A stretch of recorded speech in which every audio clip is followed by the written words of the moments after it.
to be part of the Thought Leader webinar series, and we're grateful to all of you for joining today's session on the Learning Business Maturity Model. I'm Celisa Steele, and today Jeff Cobb and I are going to talk about that Learning Business Maturity Model, what it is, and how you can use it to set strategic direction at your organization. So to start off, we're going to provide some very brief background on Tagoras, and then we're going to define learning business, because that term is really central to the maturity model and all that we're going to be talking about today. And then once we have that key term defined, we're going to take a look at our Learning Business Manifesto. This is a work that's fresh off our mental presses, so to speak, and then we're going to turn to the Learning Business Maturity Model and delve into the 5 domains and the 4 stages that it covers. We're going to provide some suggested next steps for how you can use the model to assess the maturity of your organization's learning business and to maybe help set plans for your growth and improvement. We will save time for questions and comments at the end, but we also invite you to submit questions and comments as we go along. Jeff is keeping an eye on the question panel, and he may pause to address a question or a comment along the way. And we really want you to understand the Learning Business Maturity Model and how to use it. So please do ask questions or share comments at any point as we go along. And so now, Jeff, will you tell folks a little bit about our background? Great, thanks, Lisa. So we want to provide just a little bit of background so you'll know the perspective that we're bringing to today's discussion. Celisa and I together have more than 30 years experience in the world of education and technology, and the majority of that time has been spent working with learning and education businesses, where we often help to set strategy, and then often the learning and education businesses we work with are part of a trade or professional association. So, we've written a number of publications that focus in that direction, including Association Learning Plus Technology and Social Learning Trends in the Association Space. We've also co-founded 2 events, the Leading Learning Symposium, which is an event for leaders in the business of lifelong learning, and then also Learning Technology Design, or LTD, which is intended more broadly for anyone interested in achieving maximum impact with their use of technology for learning. So in short, we've been working with and watching organizations in the business of lifelong learning for a long time, and it's that experience really that's led us to develop the Learning Business Maturity Model that we'll be talking about today. So before we go much further, I want to define learning business, since that term is right there in the title of the Learning Business Manifesto and the Learning Business Maturity Model. So don't confuse learning business with the term learning organization, which is another popular term. And a learning organization is an organization that pays attention to what works and what doesn't, adapts, grows. And in that sense, every business really should seek to be a learning organization, but that's not really what we're getting at when we say learning business.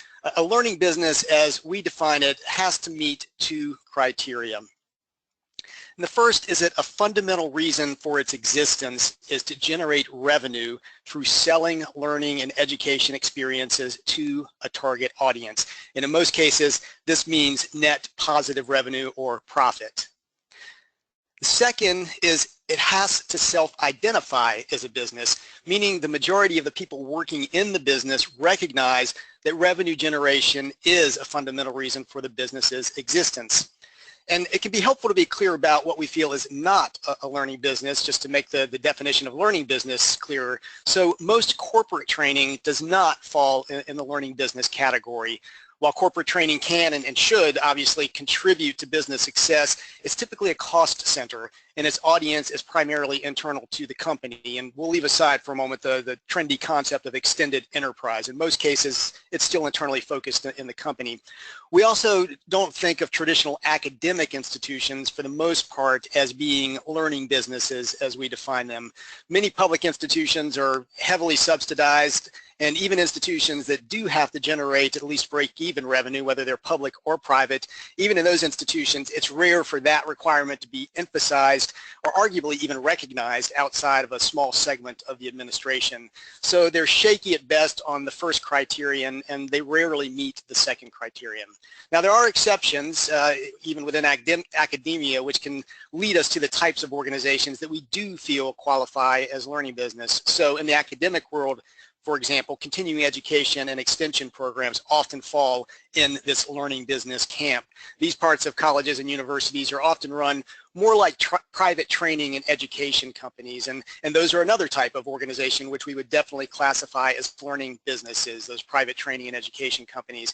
And then lastly, we'd say that most trade and professional associations are learning businesses, or at the very least run learning businesses within their overall business.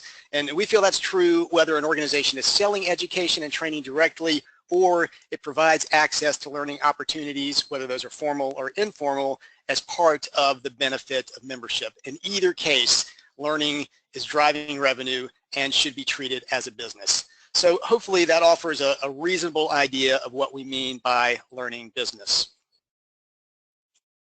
Great. So with that definition behind us, we next want to share with you our Learning Business Manifesto. And we want to share it because it really underpins our thinking in general, and it certainly influenced the development of the Learning Business Maturity Model. And so the manifesto is kind of a quick way to get a look at what we see as key issues and drivers for learning businesses. So the manifesto states that lifelong learning is the imperative of our age, and those who lead learning in their fields will lead their fields. So in other words, learning is at the very heart of the value your organization offers. In today's world where change is happening more rapidly than ever, where people are changing jobs more frequently than before, where people are living longer, learning is not a nice to have or something you can even check off your list as completed when you leave high school or college or even grad school. Lifelong learning is imperative. And so there are 5 supporting principles that go along with the baseline manifesto. And the first one is that learners don't value expertise. Learners might claim to value expertise, and learners might say that the experts delivering the education are important to them.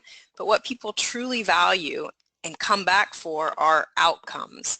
They value and come back for the application of what they learn, not for the experts. Learners really aren't interested in features and inputs, despite what a lot of marketing copy often conveys. And we think that savvy learning businesses get this, and they don't try to focus on specific fixed subject matter expertise. Instead, they focus on offering highly relevant and practical learning opportunities that learners can apply to their daily work and to their lives. And the second point in the manifesto is that if you can't see it, they can't see it. And the it here could be replaced by vision or value or impact.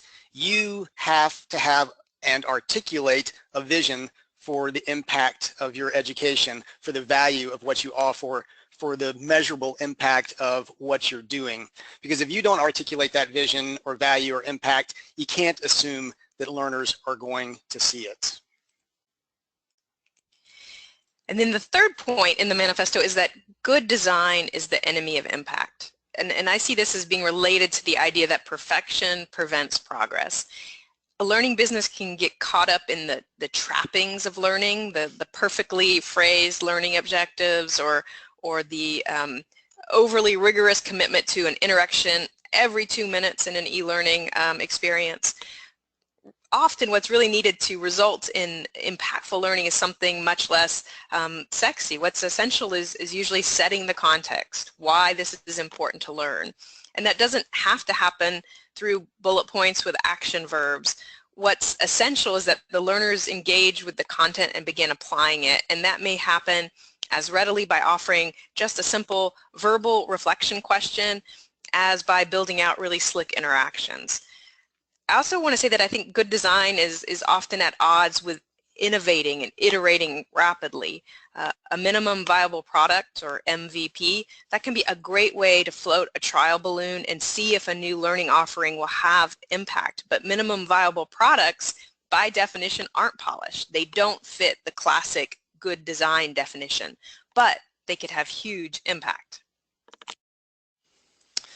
And then the fourth point is marketing is education is marketing. So if you want to educate, you must market. And we have a couple of points in mind here. First, is the rise of content marketing and a focus on marketing that delivers educational value. And you've probably seen a lot of this. There's been a huge buzz about content marketing in recent years. A lot of marketing, and really most of the best marketing is educationally oriented at this point. So, things like this webinar are an example. So are, the podcasts that we offer and so many others offer, articles, videos, all of those sorts of things. The second point is that educational offerings are very often their own best source of marketing. So each educational offering that is part of your portfolio right now represents one of the best opportunities there is for highlighting and promoting the other educational offerings that are in your portfolio or that you plan to produce. So your easiest sale is always to your current customers. Current course and conference customers are going to be some of your most receptive buyers of education, but you have to be sure to market to them as they are engaging in education. And that doesn't mean shoving it down their throats. I know some folks are probably cringing listening to this, but we're not talking about, the classic selling from the stage. It does mean, however, making sure they are aware of your other relevant offerings and how they fit into the overall value story that you're telling as an education business. So you end up with what we characterize as a value loop in which your marketing educates people about your education then markets to people, and so on. As a successful learning business, you need to really think through and execute strongly on creating that value loop. And then the fifth and the final point in the manifesto is that learning is noun and verb. So learning is a thing. It's what we deliver to learners. But learning is also an action. It's what learners have to do, and not only do once, but they have to do on an ongoing basis. You might have heard, as we have, of calls to move away from one-off events and to stop focusing on products, and that, instead we need to embrace learning as a process. And that's certainly true. We do believe that learning is a process. But it's also true that one-time events and products are part of how we keep the process going. So the events and products alone aren't enough, but they're still essential to the process. So learning is made up of transactions, these time-specific exchanges, and it's made up of relationships, so these enduring, ongoing interactions. So lifelong learning is the goal we strive towards, and it's what we must engage in to reach that goal. It's noun and verb. So these are the 5 supporting principles that go along with the Learning Business Manifesto, and if some of these sound somewhat counterintuitive or provocative, good. That's on purpose. We're hoping that they sound that way. Manifestos are associated with revolutions, and that's what we think is needed in lifelong learning, a revolution. And so we wanted to share the manifesto here because it's bedrock, that idea that lifelong learning is the imperative of our age, and those who lead learning in their fields will lead their fields. That's what led us to the learning business maturity model. And the most mature, well-developed learning businesses get that learning is imperative these days, and they do lead learning in their fields, and thereby they lead their fields. And so with that, we'll leave the manifesto and turn to the maturity model.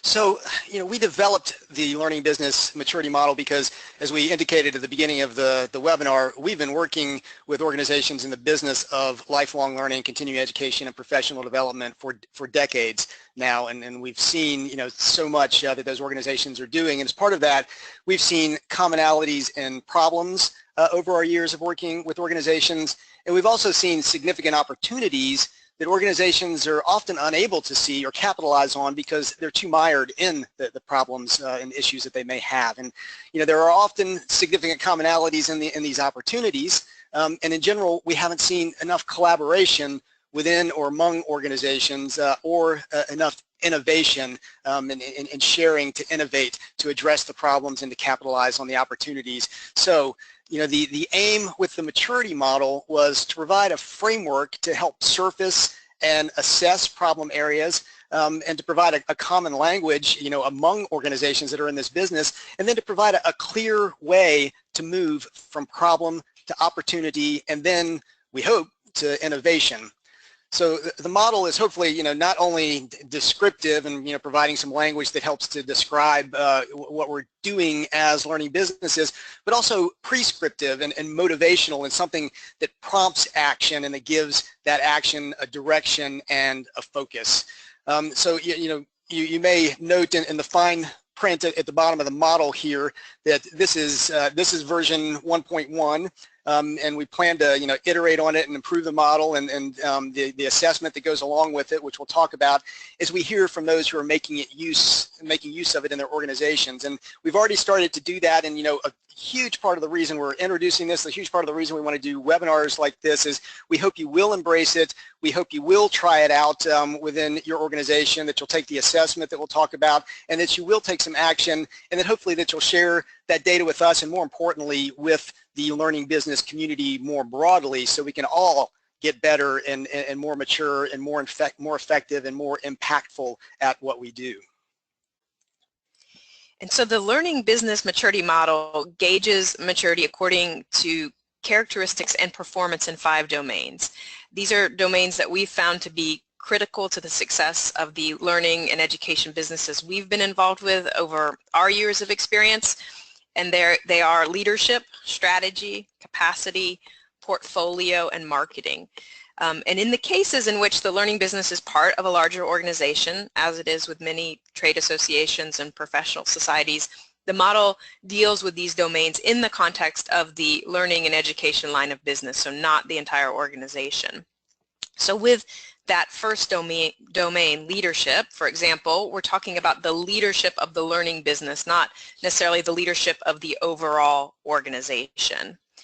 And in the domain of leadership, the maturity model looks at questions like, how clear is the vision for the learning and education business?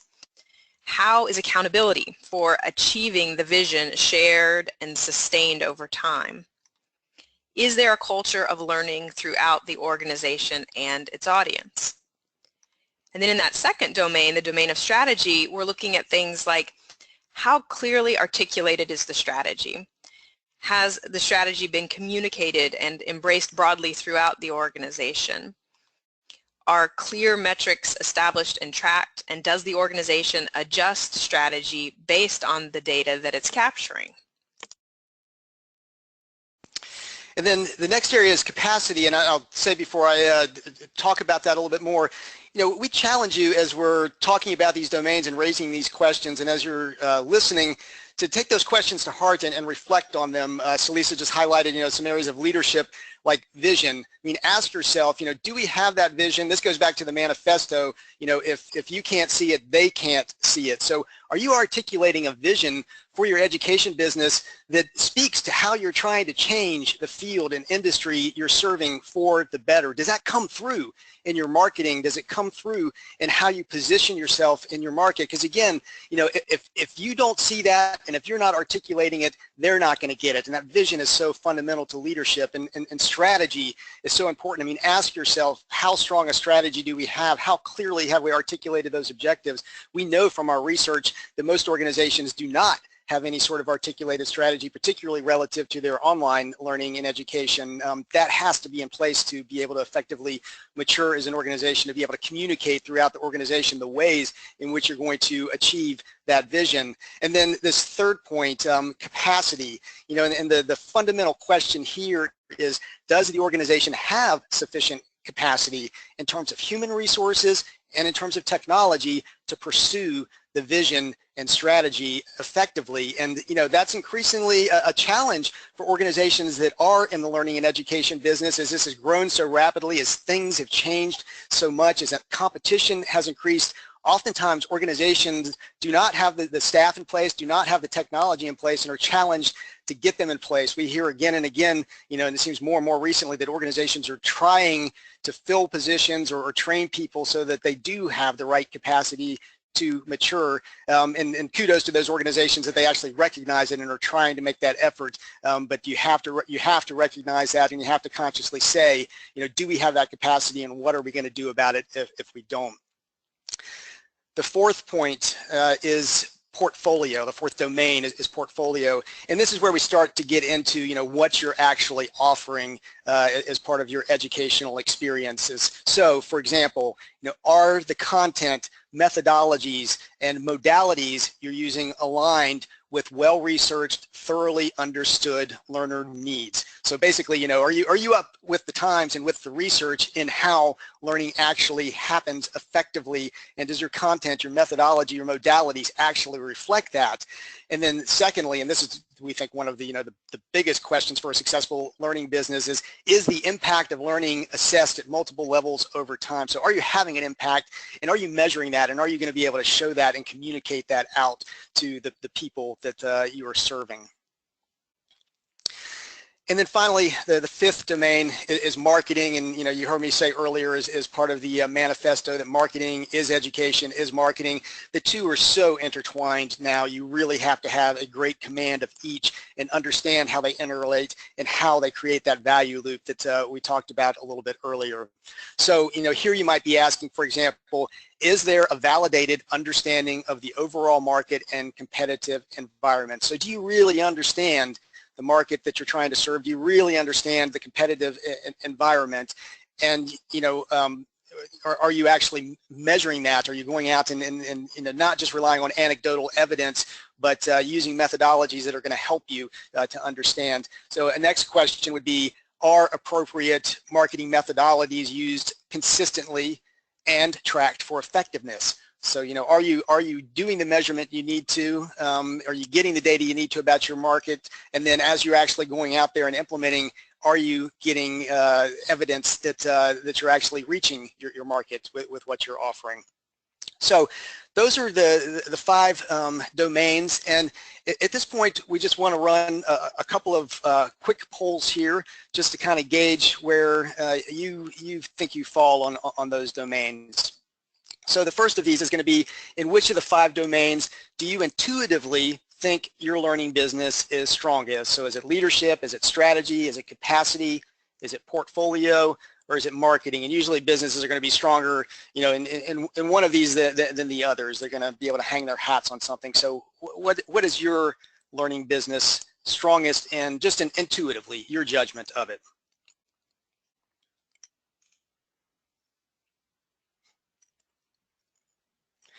And we'll take just another 15, 20 seconds here. Those of you who are multitasking, now is the time when you need to come to your screen and make a choice.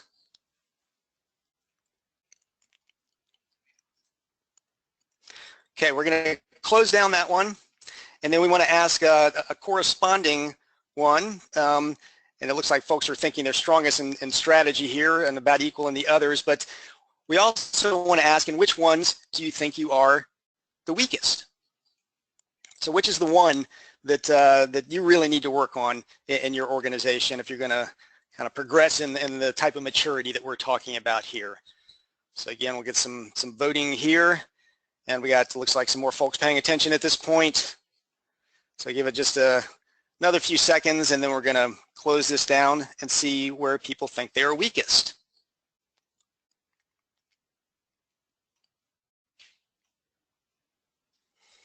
Okay, so it looks like leadership is the weakest area. Interestingly, strategy, you know, is tying for second, even though it was the strongest as well, and we often find that's the case. Some organizations think they're very strong in strategy, others think they're very weak. But strategy and marketing, which we think of as two sides of the same coin, to be honest, second weakest here. People tend to think they're okay in capacity and portfolio. Which, you know, often that feels like the familiar ground. You tend to know your staff, your technology, your portfolio, but oftentimes that's a danger zone because you are so familiar with it, you may not actually be seeing what your true strengths and weaknesses are there, and that's often an area that can really, you know, it's not as obvious, so really needs some of the level of assessment that we're going to offer up here as part of the learning business maturity model. Well, thanks for sharing your thoughts in terms of where you think you are. So those are the five domains, but the other aspect of the maturity model are the stages. And we see maturity progressing through 4 stages. So stage 1 we characterize as static, stage 2 reactive, stage 3 proactive, stage 4 is innovative. And in each of those stages we gauge maturity according to characteristic and performance in those 5 domains that we just covered. So leadership, strategy, capacity, portfolio, and marketing. And so what we want to do next is offer 4 profiles that are basically generic snapshots of learning businesses at each stage of maturity. Now these generic snapshots assume similar performance across all 5 domains, but in reality, most businesses will perform better in some of the domains and worse in others. So, just as we saw, you might think you're really strong in strategy, but weak in leadership, or vice versa. And that's pretty common. So in stage 1, the learning business is largely static. So you're maintaining the status quo, you're kind of doing what you've always done with limited, if really any, attempts to respond to changing needs or emerging opportunities. Your relationships with learners are largely transactional in this stage, and they're driven by securing registrations for whatever offering is the current priority. And not very focused on developing longer-term relationships. So in terms of leadership, organizations at this stage are often characterized by a leadership vacuum. So there's no clear vision for what the organization aims to achieve with its learning and education initiatives. The learning business is really operationally focused. There's usually not clear accountability or responsibility for the success or failure of the learning business. And then the strategy for the learning business, if one exists at all, is usually poorly articulated. So the objectives aren't clear, and often meaningful measurements haven't been established.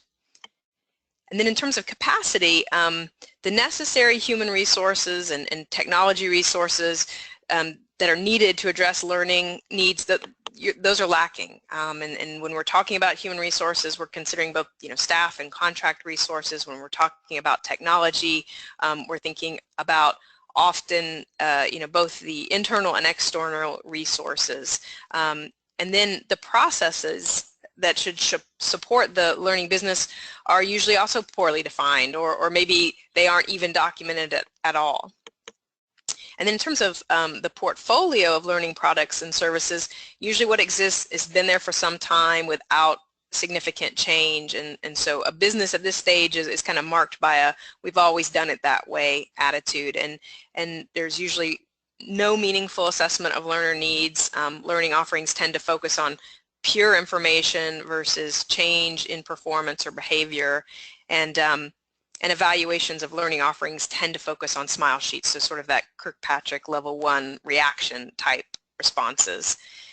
And then in terms of marketing, the business does not have a validated understanding of its market and the competitive environment.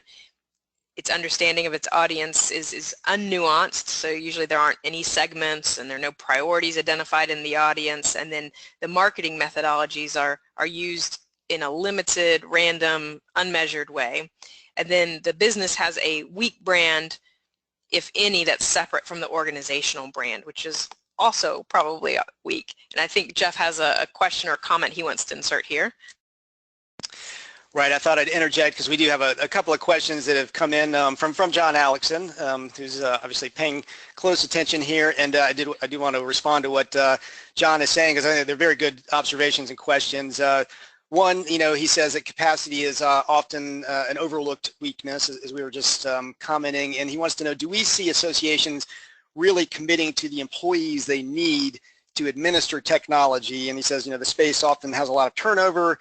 Can you comment on the impact? And I would say we at least anecdotally, and this is something we do actually plan to do some research on to find out more about, at least anecdotally though, we're finding more organizations that are creating new positions and are hiring to staff, particularly for managing online learning technologies and just managing that part of the business in general. So they may have control over the learning management system. They may be working with subject matter experts around webinars, getting the content put in and configured, and all the sorts of things that go with that line of business. We have seen much more of that. We've actually written a number of job descriptions lately, and have helped a number of organizations actually spread the word about openings that they have. So we hope that that's a trend that we're going to see grow, but historically certainly it has been overlooked and I think undervalued within the industry and or within the association sector in general, and not just in the technology area. I think across the education department in general, to that leadership question, we've seen in research we've done that, very few organizations have, for example, a chief learning officer, even if they have a chief information officer or a chief technology officer. So it just hasn't been given quite the same status, even though it's such a fundamental part of the organization's mission and business model. And the other question that John asked, which I think is one we often prompt with this point, is that he says the manifesto seemed to downplay expertise, and the follow-on is, isn't that the one leg up for associations, the expertise among memberships, among the membership, and yes, it definitely is an initial leg up for associations, or it can be, at least, if you're actually really truly able to form good relationships with your subject matter experts and capitalize on having access to those experts. That can be extremely valuable, but the way we put it is that expertise will sell them, but expertise will not keep them coming back.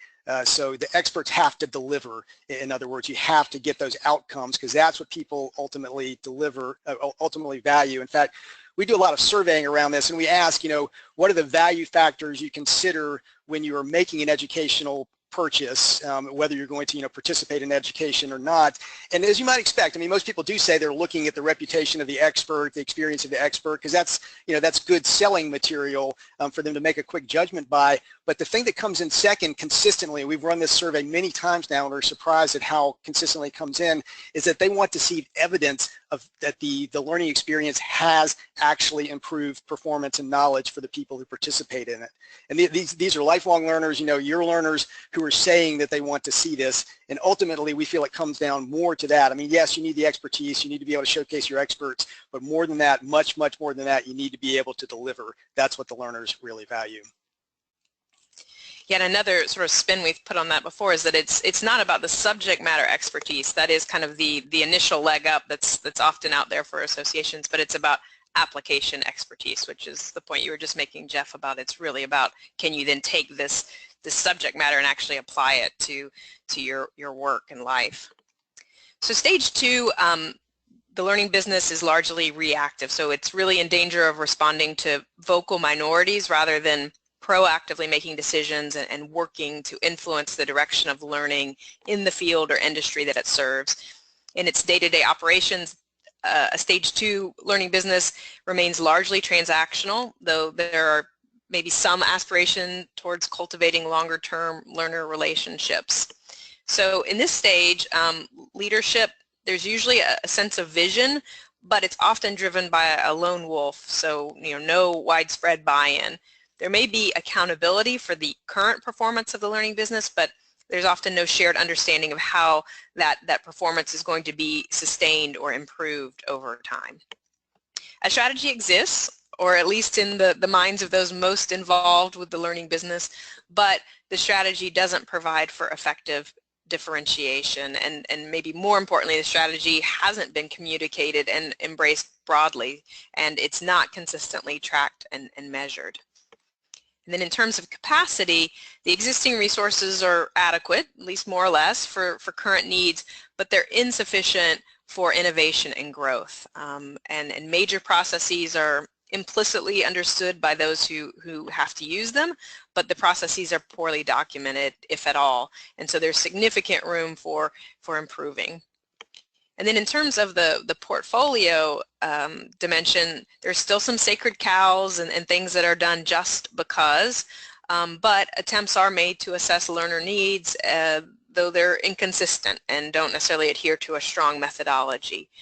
There's some offerings that target learner performance versus being just purely informational, and some evaluation efforts that target higher levels than just those reaction-focused smile sheets.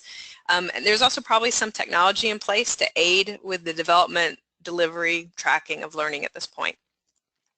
And then in the marketing domain, the business is really seeking to understand the market and the competitive environment, but it's using primarily anecdotal means. So, it might be getting input from board committees or, from kind of ad hoc discussions with colleagues. And the availability of learning offerings is communicated with some consistency, usually through just a single channel, though, usually email. And so kind of overall marketing execution is weak, and the tracking of results, if any, is pretty limited. So in stage 3, things start to get quite a bit better. The business has evolved to be more proactive in serving the market. So it responds to the market in a more informed and thoughtful manner, and it may occasionally even attempt to uncover and articulate learning needs that aren't immediately apparent to its customers. So businesses in this stage are definitely more collaborative, both in their internal operations and in their relationships with their customers. And then in terms of the domains here, for leadership, there's a cross-functional team of people that share a relatively clear vision for learning and education and share responsibility and accountability. In learning and education businesses that are part of a larger organization, this cross-functional team may include people from outside the learning and education business. So they may not all be learning and education staff, but they are still part of a leadership team, basically. And while there is, room for greater clarity, there's definitely, a shared understanding of how the learning and education business will be sustained and improved over time. In terms of strategy, there is a strategy for the learning and education business that aims to provide for effective differentiation, and that's been communicated across the organization. And success metrics have been established and are tracked and are responded to with some consistency. In terms of capacity, the resources are adequate for current and emerging needs, and there's some investment, at least, in innovation and growth. All of the key processes are documented at least reasonably well at this point, and the business invests at least periodically in the development of its staff and volunteers. So the professional developers actually start developing themselves to a reasonable degree. In terms of the portfolio, while the business has a good awareness of learner needs, it still struggles to consistently translate that awareness into actions. And similarly, the business has a good awareness of current learning theory and practices, but it could improve in putting those into practice more consistently. And the importance of meaningful evaluation is embraced at this stage of maturity, and efforts are made to assess the impact of learning offerings beyond just the typical smile sheet level that you see at in most organizations, but still these efforts are somewhat inconsistent. And then finally, with respect to marketing, stage 3 businesses will periodically attempt to assess the market and the competitive environment and make an effort to establish segments and priorities within the target audience. And they make thoughtful use of multiple marketing channels with some ongoing attempts to measure the results and to adjust based on those measurements. And then some effort is taken to establish and maintain a clear brand for the learning and education business, so not just under the umbrella of the overall organizational's brand, but the learning and education business itself starts to have a little bit of a brand. Stage 4, what we call the innovative stage, at this point the learning business may be considered mature. And while it's responsive to market needs, organizations at this stage are also innovative in discovering learning needs that are not immediately obvious to their customers, and in developing effective approaches to elevating performance and achieving across the fields and industries they serve. So in short, these businesses lead learning, and leading learning is a big theme of ours. So that said, these businesses certainly have to be careful not to rest on their laurels. Maintaining a business at this level requires ongoing diligence and discipline, and there's always room for growth and improvement, and there's always the danger of slipping back. So you have to be on top of things. So in terms of the domains, with respect to leadership, there is a clear and compelling vision for learning, and it's shared by top organizational leaders.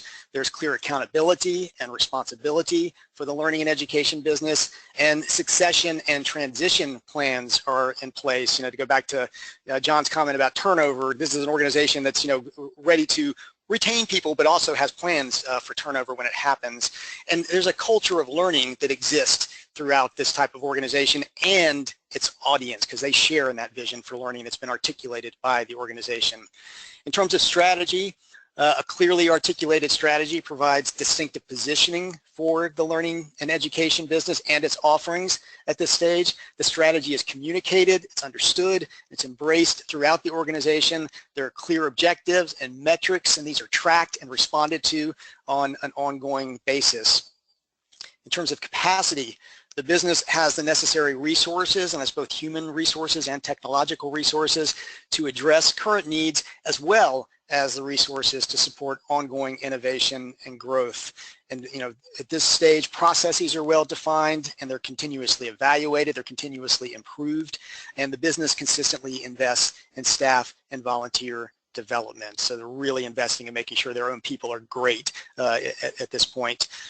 In terms of portfolio, the business understands learner needs and effectively aligns modes of learning and teaching with those needs and with the business strategy, and the business works to meaningfully assess the change created by learning. So you actually know at this stage that you are having an impact because you're measuring the level of impact that you're having both on individual learners and even more broadly on the field and industry that you're serving. In terms of marketing, the business has a validated understanding of its market and the competitive environment. It makes appropriate use of segmentation, and it establishes priorities for those segments.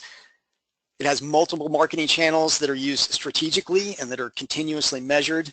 And then, a strong learning business brand exists and is strategically positioned relative to the organizational brand. So this is, clearly established as a learning and education business with a brand that is recognizable, even if it is within an overall organizational brand. So, as you might expect, we're going to come back to some polling here. We asked you earlier about the domains and where you felt weak and where you felt strong. And now that we've actually described the stages of maturity, and those again are static, reactive, proactive, and innovative, we'd like to hear at which stage do you intuitively think your learning business is. So let's see where people fall here.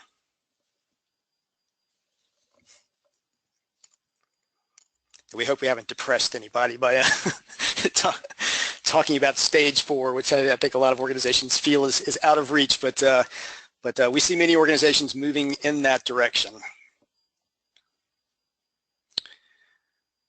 Okay, we're getting close to half the people voting.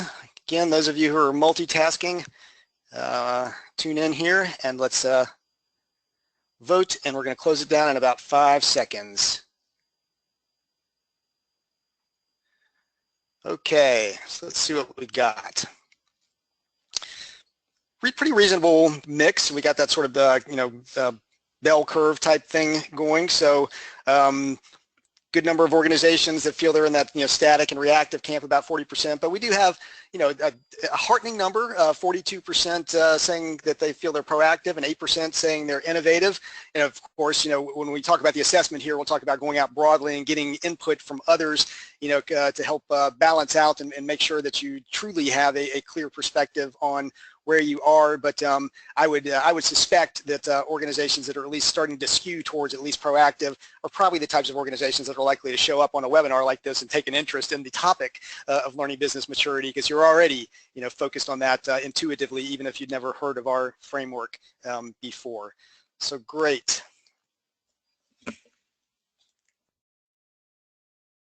So in that poll that we ran, we asked you to intuitively say where your business is, and in the other polls, again, it was intuitively, how do you think you're doing in each of those domains? But that kind of gut level reaction is fine for a quick take, but it's obviously not very rigorous, and it's also just your opinion, and odds are you aren't the only one working in your learning business. So if you want to really dig into the maturity model, we have an assessment that you can use, and that assessment in paper format is available at tagoras.com/maturity, and you see a screenshot of it here. The assessment is made up primarily of 40 statements, so 8 for each of the 5 domains: leadership, strategy, capacity, portfolio, marketing.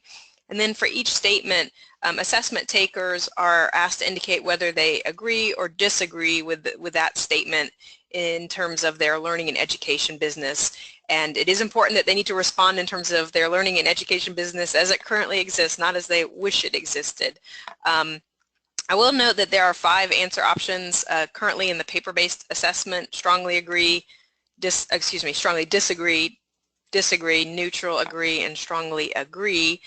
But in an online version of the assessment, we've added a sixth option, no information. And as we've mentioned, we're looking to improve the model and the assessment over time. And this is just one small example of a change we've made based on feedback from an organization using the assessment.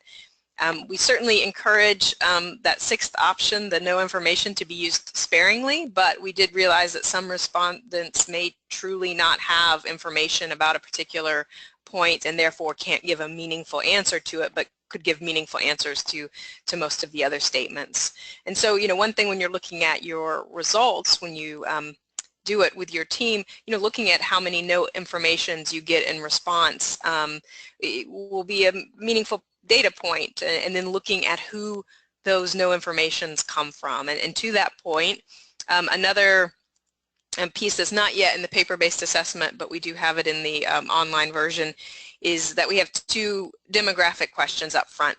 One asks whether the respondent works primarily in the learning and education business, yes or no, and then the other asks whether she's in a leadership role or a management role or working as an individual contributor.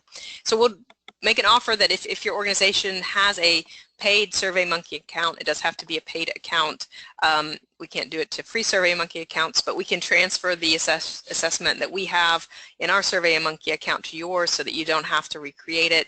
And if you want to do that, you can just send an email to support@tagoras.com and you can ask for the survey, and we'll just need the username of the admin on your SurveyMonkey account to be able to share that.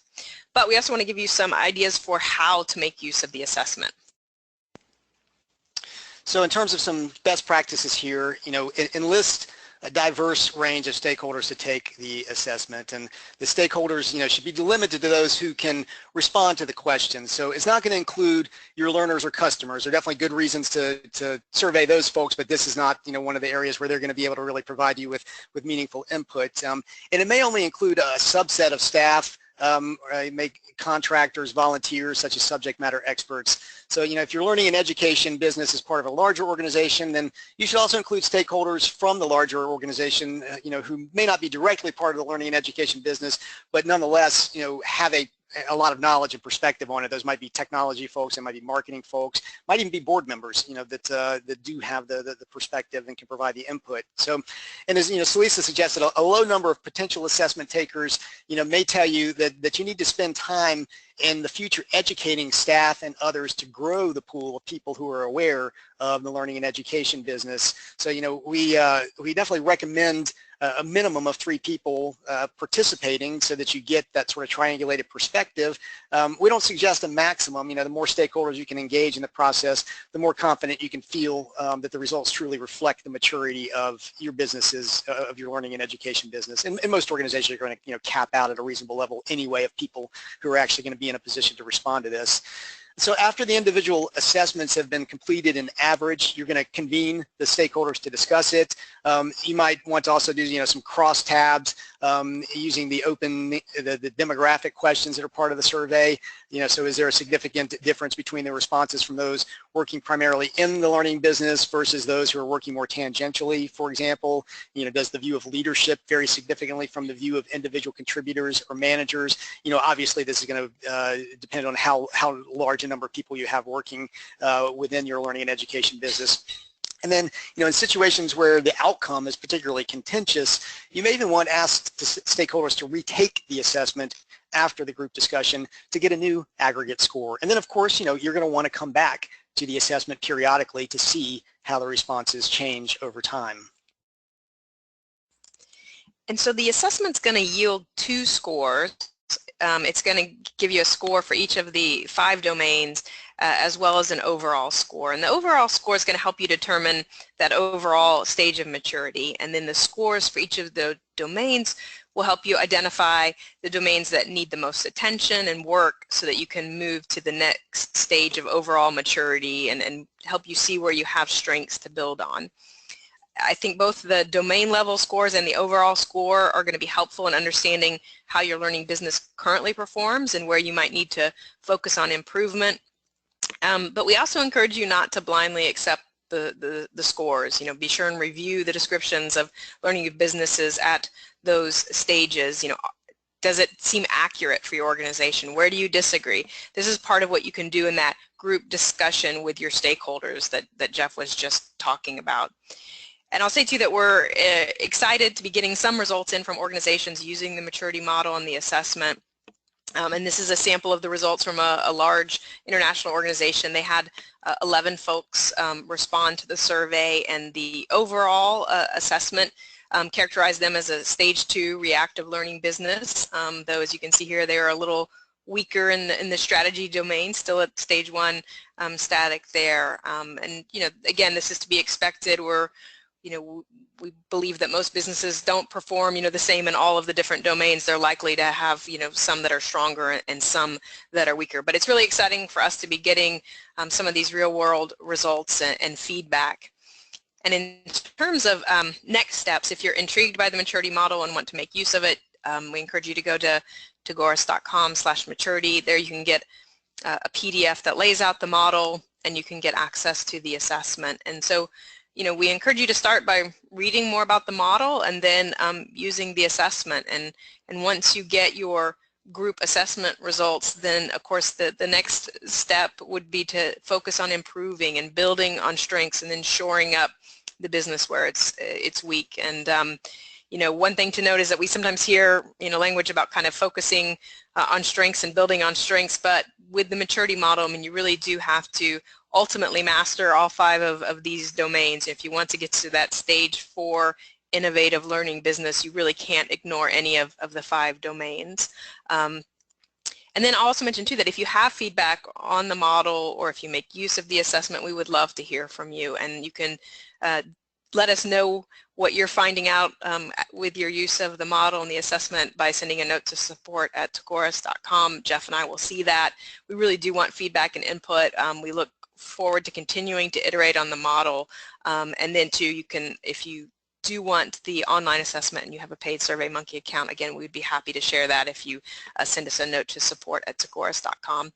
And then I'll also mention that we just have a variety of resources available at tagoras.com/resources that will help you progress and become more mature as a learning business. And on our roadmap is a more intentional mapping of the resources that we have on hand to the learning business maturity model. And then we think too, over time, the development of other resources that are going to help learning businesses progress and grow. So at this point, we've covered pretty much everything on the agenda other than your questions and comments. And so if you haven't yet submitted a comment or a question and you have one, please use the question pane to do that. And I'm going to hand it over to Jeff now to facilitate the final Q&A. Jeff, this is John Alex, and just since you started, since you've been out in the field with this maturity model, which is exceptional, so thank you for contributing this to the practice here of what we do. But as you've been out, has your view of, your generalized view of where people are, where associations are at, where learning businesses are at, has that changed? Did you have a view going into this that a certain percent were at a certain level? I'm not sure that our view of that has changed so much. I mean, we figured it would probably end up being, somewhat bell-shaped, similar to what the responses were here. Though I think, as we were commenting, this group, I think, skewed a little more towards proactive than we might expect out in the broader sector. We think there might be a little more on the reactive side, and there might be a little more on the static side. So, it's going to be interesting to see over time. I mean, it's fascinating. Celisa just showed the data that we got in. I mean, this is from a large international organization, well-heeled organization, one that I can guarantee you, has strategy out the teeth at the organizational level, all of the capacity in the world, and this is how their learning and education business shows up. Now, it may be, that this is a particularly self-critical group. I don't know, but, I think my sense is that it's probably going to be eye-opening to a lot of people within organizations, not necessarily to the people who are running learning and education businesses, because a lot of times the leaders in those parts of organizations, realize that they're not getting the emphasis and the resources that they need, particularly since they're, generally looked to generate non-dues revenue, and certainly because education is in the mission statement of, probably more than 75% of associations. So they know that they're not really getting the focus on it that they need. I think what's going to be interesting is, I've had at least one opportunity so far to put this in front of a board. I think it is a great tool to put in front of a board to, open a board's eyes and really spark some discussion and get them thinking about the fact that, yes, this organization is in the learning and education business. It is fundamental to mission. It does have financial implications, and to get their perspective on things. And I think it's probably going to, if I had to guess, to the extent that it catches on and spreads, it's going to create something of a thirst for more knowledge about what is going on in this part of the business, which, upsides and downsides to that, it's going to be, more accountability and responsibility, but of course, true leaders are going to want to step up to that anyway. Hopefully, it's going to mean more resources flowing in eventually as well. And John, you had also asked another question, or just, I think you made the comment, because we're talking about, percentages and where organizations fall, and we've got, 17% on the call here who are falling into the static realm, and you pointed out, that 10%. Only 10% of new businesses survive. So if you're not up in that sort of 8%, or the upper ends of that 42% for proactive range, like we had on the call here today, should you be fearful? And you asked, do you think associations investing in learning businesses understand this?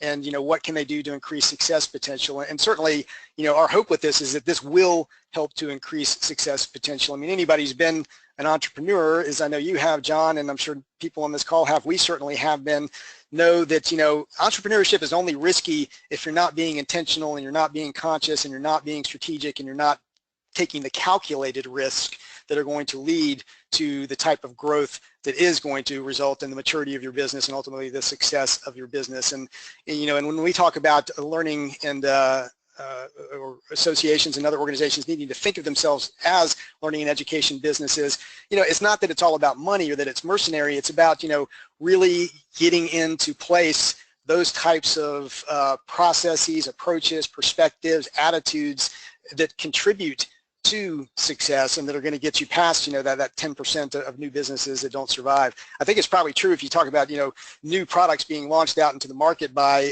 any learning and education business. In a lot of cases, those are not flying. Those are sort of mini businesses that are crashing and burning because, the types of approaches that we've described here are not really being taken. I do not see any other questions at this point, and we are at the end of our time, so I'm going to turn it back over to Amber to take us out. Well, thank you so much, Jeff and Celisa, for the wonderful presentation of the Learning Business Maturity Model.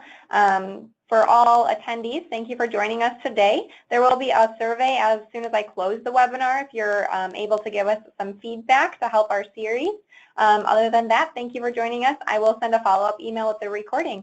Have a great rest of your day. Thank you.